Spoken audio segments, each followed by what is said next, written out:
Planting a coconut is a rewarding experience that connects you with nature and can yield delicious results.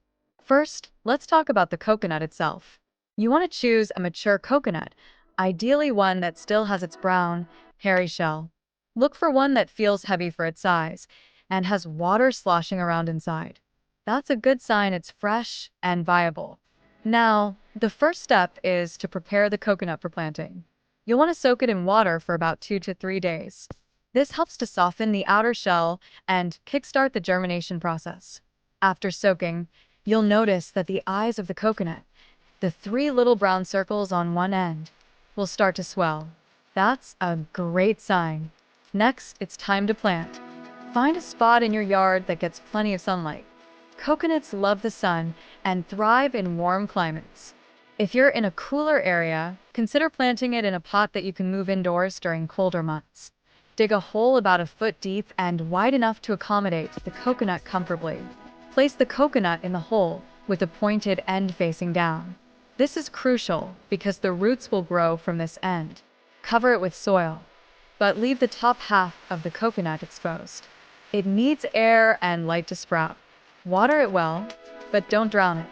Coconuts prefer well-draining soil, so make sure the area isn't prone to standing water. Now, patience is key. It can take anywhere from a few weeks to several months for the coconut to sprout. During this time, keep the soil moist but not soggy. You might see a green shoot emerge from the top, which is the beginning of your coconut palm. Once it reaches about a foot tall, you can start to fertilize it with a balanced fertilizer every couple of months to encourage healthy growth.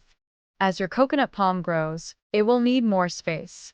If you planted it in a pot, consider transferring it to a larger one or directly into the ground once it's about 2 feet tall. Coconuts can grow quite large, so give it plenty of room to spread its roots and branches. Keep an eye out for pests and diseases. Common issues include spider mites and mealybugs. If you notice any, treat them promptly with insecticidal soap or neem oil.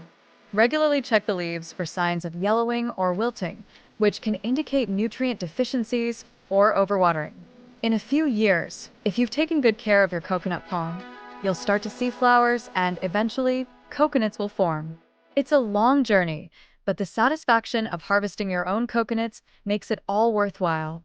Just imagine cracking open a fresh coconut, sipping the water, and enjoying the sweet meat. So, grab that coconut, get your hands dirty, and start planting. It's not just about growing a tree, it's about nurturing life and enjoying the fruits of your labor. Happy planting!